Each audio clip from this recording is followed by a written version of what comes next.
Hello and welcome to Updog Sports Talk. We have a special edition going over the Mountain West previews today.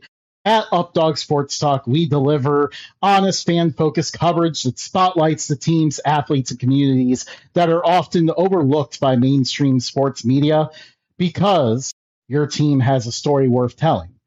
So we are going to be going over the Mountain West today.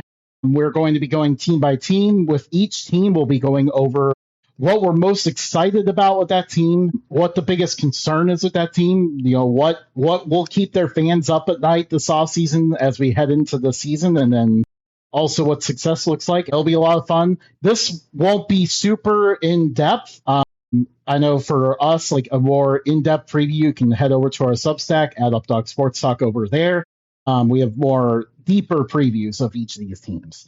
But that being said, that's enough talking from me. We are joined by a special guest, Omar, the Burger Popper, the Cornacchia Bowls. He's a writer for Redshirt Sports. He's a writer for As for Football. He does a lot of other things. Welcome, Omar. Thank you, Justin. I appreciate it. It's always a pleasure to talk to you, whether it's football or even just like talking just life in general. I'm just glad to be here in the preseason. I'm glad we're able to do this now because I'm away for work. Don't have family obligations like in person at least. I still talk to my family while I'm away at work, but I'm just enjoying just soaking in and cramming for the start of the season, which is less than a month from now. Yeah, we are almost there. When it comes to FCS, week 0 is less than a month away. That will start in August 27th. So very exciting stuff. We go to the UNLV Rebels now. Dan Mullen had an excellent first year. Now they're looking for a conference title. What excites you the most about this team? Man, there's something about a UNLV running back, especially like in recent years, like with guys like Lexington Thomas, Charles Williams, and like Jaden Thomas is like following that mold. He's a high efficiency back. I'd like to see him get more carries, but Jaden Thomas really excites me, honestly. Um, you know, I think I would love to see his workload be increased more, but I think this offense in general is like definitely the most dangerous unit with Jackson Arnold. At least, yeah, I guess probably the most dangerous unit with Jackson Arnold, definitely like Jaden Thomas. So I have to say, in short, Jaden Thomas excites me the most. Fire up the jet. Yeah, I actually, it was very funny because when they played, you mentioned his usage, when they played Miami, for whatever reason, like they barely handed him the ball in the first half of that game. And then he immediately got like 2 long touchdowns to start the second half. And I looked over at the intern and I was like, they fired up the jet. Um, but I'm excited for Jackson Arnold. Last year, I was extremely pessimistic about him. I felt like him landing with Hugh Freeze was the absolute worst coach for him to end up with. He needs a coach that's going to build up his confidence, develop him. And now this year, it's the exact opposite where he has a coach, Dan Mullen, who is going to develop him, is going to build his confidence, will be not be afraid to use him as a runner as well. I think Jackson Arnold's in for a breakout year for the Rebels this year. What is Yeah, your biggest concern for UNLV? I think my biggest concern if I had to choose one, something I've noticed it's weird, and maybe that's just the nature of, I guess, of the talent at this position at the FBS level, but there's just a lot of turnover at the receiver position with like a lot of these teams, and UNLV is no different.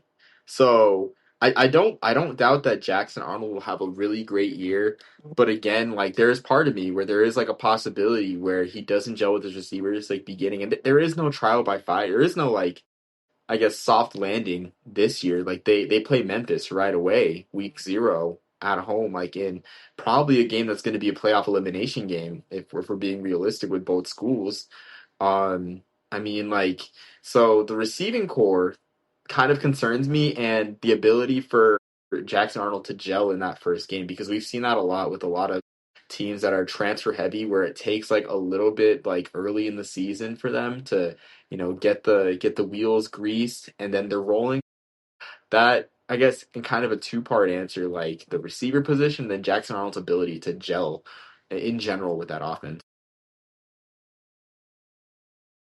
I'm kind of looking at the defense a little bit. Can the interior manage to hold up well, especially against some of the stronger run games in this conference? And I think with some returning talent, we're going to see a little bit better. Last year, they did have a tendency to give up big plays. We'll need to see them shore that up a little bit. What does success look like for UNLV in 2026? Well, I think winning the conference for sure. That's like that. This is probably the easiest one. Like winning the conference, like easiest school out of all 10 of these football only members is winning the conference. And there frankly isn't no excuse. Honestly, there was an excuse in 2024, 20 or 2025, like where they had the talent. Just Boise State was in the way. This year there is no Boise State. This year the team that might be in the way is North Dakota State, which like the casual fan, which I don't know many UNLV fans, and I haven't been around the fan base, but I'm inclined to think that because UNLV is a big city, there's a lot of casual fans that will see if UNLV loses to North Dakota State in the conference championship game. They see this team, they'll but I assume that a lot of these casual fans will refer to incorrectly to North Dakota State as a Division II school team last year.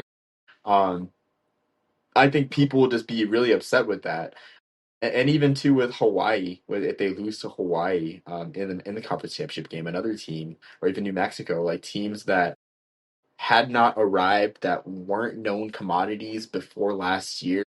I definitely think that I don't think that the seat's gonna get hot per se for Dan Mullen, but I think people are gonna look for answers if they don't win the conference this year. Yeah, I agree. This is an easy one. Success looks like a conference title for UNLV. They've been knocking on the door for the last couple of years. Boise State was the only thing in the way. They're not out of the way. The road is clearing for UNLV to win this.